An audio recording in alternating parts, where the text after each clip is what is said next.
ค่ะสวัสดีค่ะสวัสดีอิฟซี่ทางช่องของสงกรานต์นะคะมื้อนี้มาดวนพี่น้องพอพอเซียนผาสุก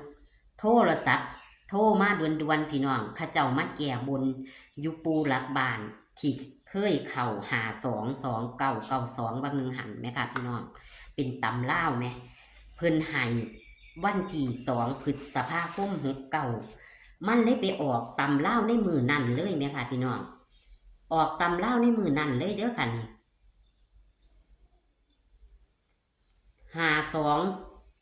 5225ไปตรงกันชนกันเป็นตะนายบ่พี่น้องยังบ่ซื้อเอาอยู่พันมาซื้อตะเลขใหญ่เลขตำเล่าวมือนั่นบ่ซื้อ92มือนั่นมาเมดถึง92ถึง52โอ้ยเสียดายพี่น้องเพิ่นก็เลยว่าคาเทียมันออกมื้อนี้นะคะคาเทียนออกมื้อนี้วันที่6 พฤษภาคม 69คาเทียออกเพิ่นก็เลยเอามาฝากพี่น้องเอาเฮาจะเป็นตัวใดเฮาไปรับฟังไปรับชมรับฟังเสียงสัมภาษณ์ระหว่างแอดกับพอเซียนผาสุกวันที่6 พฤษภาคม 69เป็นตำล่าวค่ะจะเป็นตัวใดนั่นเฮาไปรับชมรับฟังกันได้เลยค่ะมาส่วนตัวก็ได้สินะนี่เขาก็มาบุบังมาโลดของงงอยู่เนาะ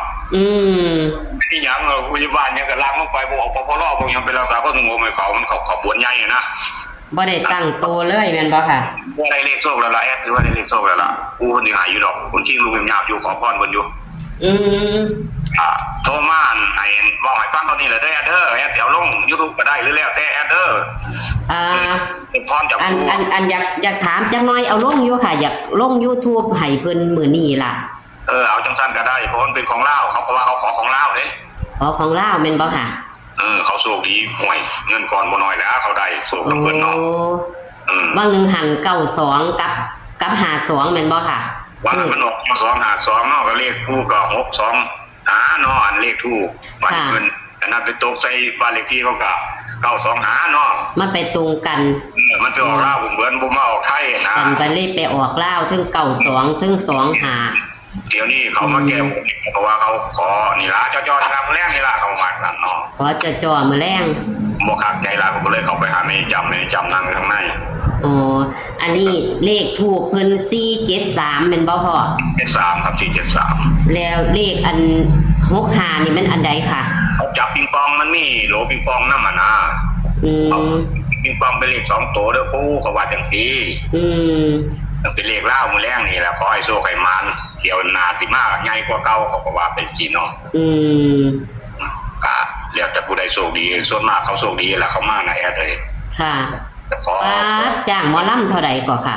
2-3 หมื่นนี่ล่ะ2-3 หมื่นมีวันคนเนี่ยยกแม่ค้าไม่ก็จักลำมาได้หลายได้เต็มคือแล้วได้บ่มีบนยางแล้วได้โชคได้ใช้เขามีโทรศัพท์เขาก็โทรบอกกันนะสังเกตเบิ่งว่าคนนุ่มมีเขากำลังมาตรงเขาว่างงานเนาะค่ะมวนเพราะว่าเครื่องดื่มก็บ่ได้ซื้อเนาะเอาขนกันมาเป็นรถผมหรือว่าเขาบนว่าจังซั่นบางคนก็บนใครท่านน้อยยังไปสิเขาก็มาของเขานะค่ะวันนั้นอยากได้กินมือดอกมีหอนลงทางกูแล้วมื้อนี้ก็ได้มาของเขาดอกป้าแสดงว่าศักดิ์สิทธิ์ค่ะคือที่นอกคนมาบนตั้งว่าหลายก็คือผมบ่ได้เลขผมก็บอกหมู่พวกฟังเนาะมีสมดับไปเอาแนวไปถวายปู่จังซี่นะคืออยากไปบุญแท้ไปขอแท้เนาะโอ้ครับผู้นั้นก็บ่ได้ผู้นี้ก็บ่ได้กูสิเอาลงน้องนี่นะค่ะต้องการเป็นกระบวนเขานำมันได้เนาะค่ะผู้บ่ได้ก็มีคือกันนั่นล่ะแอดเอ้ยก็คือกันนั่นล่ะครับแต่เฮามันก็สิเป็นโชคเป็นดวงไผดวงมันผมก็มาแต่เลขไทยพี่น้องมันก็บ่มาออกให้น้องไปออกลาวเบิดคือว่าหันก็ได้บ่คิดจักมิดแล้วค่ะฮอดบ่ซื้อจักมิดเลยว่าดวงเจ้าของบ่มีทางลาวผมก็ผมซื้อนี่ผมไปกุ้มให้เขาซื้อเขาก็บ่ซื้อเจ้าซื้อเองบ่ก็บ่ให้ซื้อจังได๋ก็ซื้อเลขเพิ่นสิรูดไปเฮ็ดให้เลขเพิ่นรูดว่าผมก็พิสูจน์มาหลายเทื่อแล้วนะครับไปเฮ็ดให้เลขเพิ่นรูดที่ผมบ่ซื้อจักเทื่อเด้นี่ก็ผมซื้อนี่สิรูดไกลแท้ๆผมซื้อมันยังรูดซ้ำนี่เบิ่งแต่ผมจับเลขแน่ที่จริงเลขน่ะมันมาถูกอยู่แต่ว่าบักขี้ทูดนี่มันหลายก็ว่าไปทั้งผมก็ได้ที่จริงเลขผมถือทางนี่สูงเนาะ แม่นค่ะ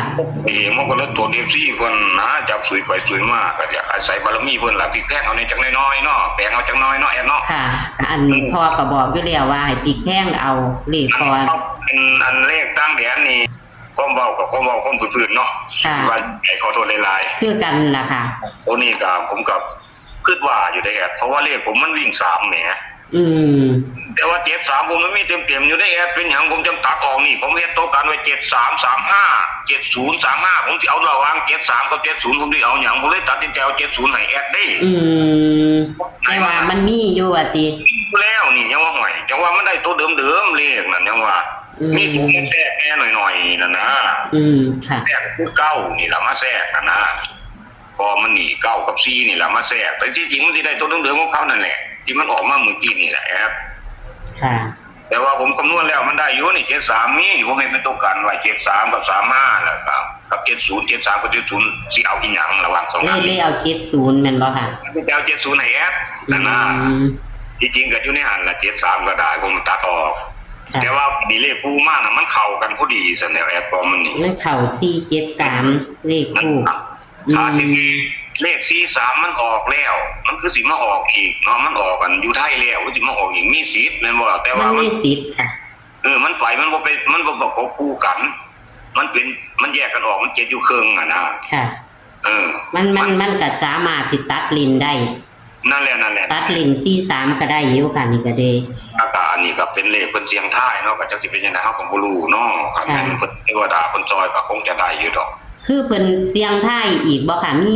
มีเข้าทรงมีอีหยังบ่ค่ะบ่มีอันเข้าทรงนี่ก็บ่ได้เพิ่นบ่ให้มีอยู่แล้วแต่ว่าแล้วแต่เพิ่นสิสิงไผโอ้คือเพิ่นไปต้องก็สิเอาร่างทรงมาทรงอันนั้นนี่บ่ได้เด้บ่ได้อย่างใหญ่เลยมันคิดอย่างใหญ่ว่าแต่ว่าเพิ่นมาต้องผู้นั้นซื่อๆมื้อนั้นแล้วแต่เพิ่นสิทรงไผค่ะขันบ่ทรงก็แล้วไปแต่ว่าก็ส่วนมากก็มีโชคอยู่ได้สำเร็จอยู่นั่นที่มาขอพรจากเพิ่นก็ได้อันแล้วที่มานี่ก็คนมาดื้อได้บ่แม่นบ้านนี้ได้ค่ะคนบ้านอันนั้นกูแต่ว่ามันมีโทรศัพท์เนาะแอปพอมันนี่มันก็เลยติดต่อกันได้ง่ายนะติดต่อได้ง่ายเขาเจ้าเลยถูกนำเขาเจ้าเลยมาก็มาต้องการไปที่ไปสิไปแก้บนไปนำในเด้อจังซี่นะค่ะเฮ็ดลงทานดอกก็สิเอาน้ำว่ามันต้องก็เอาอันนั้นนี่บันสินะค่ะเห็นเขา 2-3 หม่องอยู่ผมลงไปเอาเลขนี่ล่ะเมื่อกี้นี่ตัวนี้มันก็สามารถจะไปเลขไทยเฮาได้เนาะค่ะอาจจะเป็นได้เฮาก็ต้องเอาไว้ถึงไทยถึงลาวเฮาเอาลาวก่อนมันกับลาวก่อนนั่นล่ะเนาะแอนเนาะของทางลาวจะค่อยวินามันคนมันสิเป็นอะไรหั่นนะค่ะทราบผมเมืองหรือว่าแม่นสิแม่นนั่นล่ะคือเพราะว่ามันเข้ากันอยู่แหมกับผมก็ได้ค่ะบ่หรือว่าขอให้มาค่ะมันไข่กันอยู่ครับมันเป็นเนาะแอนเนาะค่ะก็ทั้งหมดทั้งมวลตรงนี้เด้อแอนเด้อที่โทรบอกเนาะค่ะขอบคุณเด้อพ่อที่โทรมาบอกนะคะขอบคุณหลายแล้วกันเก็บที่คุณพ่อคุณแม่กับพี่หน้าเบื้องอันนี้มันเป็นเลขกันของผู้กับจักสิเป็นจังได๋เฮาก็บ่รู้เนาะผู้รักบ้านเนาะค่ะเนาะผู้รักบ้านจังได๋ก็ขอให้บารมีผู้ซอยผลักดันให้เลขเข้าขอให้ทางช่องใดมีชื่อเสียงนำแน่เนาะค่ะให้พอมีกำลังใจนำเนาะค่ะไม่ส่งสงการมี FC เขาเบิ่งหลายๆเป็นช่องใหญ่ไว้อนาคตได้ผู้เอ้ยตอนนี้เดี๋ยวนี้ชื่อเสียงผู้ดังมาต่างประเทศแล้วเด้อผู้ค่ะโอ้ยสาธุค่ะสาธุมาให้ดังนำแน่เนาะค่ะขอให้โชคดีค่ะโชคดีครับค่ะสวัสดีค่ะค่ะพี่น้องเสี้ยนผาสุกเพิ่นก็มีตัวเลขแนวทางมาด่วนๆพี่น้องมาด่วนๆเลยก็คือเลขปูหลักบ้านเพิ่นเสียงทายคือข้าเจ้ามาบนแม่พี่น้องข้าเจ้าเลยมาแก้บนอีกในมื้อนี้ว่าสั่นว่าพี่น้องพอเสี้ยนผาสุกเลยเอามาฝากค่ะพี่น้องเพิ่นเอามาฝากเพิ่นว่าคาเทียมันออกพะนะคืองวดวังหันมันก็ออกแม่พี่น้องวันที่2พฤษภาคมนั่นแม่ค่ะมื้อนั้นออกเลขลาวออกตำลาวเลยมื้อนี้เพิ่นเลยเอามาฝากเป็นตำลาวคือกันค่ะพี่น้องมื้อนั้นเบิ่งแม่ค่ะพี่น้องเลขมันตรงกันคักแน่ตรงกันแม่พี่น้องเบิ่งแม่5225 2992เบิ่งพี่น้องเอ้ยออกเล่าวเลยในมือนั่นเลยค่ะแม่นวันที่ใดล่ะค่ะมือนั้นออก5292น่ะนี่ค่ะหลักฐานของเพิ่นมันไปเล่าวแล้วมันเลยบ่มาไทยแม่พี่น้องไปเล่าวแล้วบ่มาไทยเลยพอก็บ่ซื้อเล่าวมือนั้นแต่ว่าไทยบ้านไทยเมียงเขาเจ้าซื้อเขาเจ้าได้แตกทืดๆพี่น้องบัดนี้เพิ่นก็เลยว่ามื้อนี้ข้าเจ้าขอข้าเจ้ามาบนข้าเจ้าสำเร็จข้าเจ้าได้ข้าเจ้าก็มาบนการงานการเงินและก็โชคลาภข้าเจ้าได้ได้เป็นบ้านอื่นข้าเจ้าได้มาแก้บนบักปูรักบ้านเพิ่นศักดิ์สิทธิ์คักพี่น้องข้าเจ้าได้มาแก้บนได้มาขอเสียงทายเลขถูกกับจับปิงปองพี่น้องพอเสี้ยนผาสุกก็เลยญาติมันออกเล่าอีกเพิ่นเลยเอามาฝากพี่น้องเพิ่นเอามาฝากเป็นตัวนี้นะคะพี่น้องมึง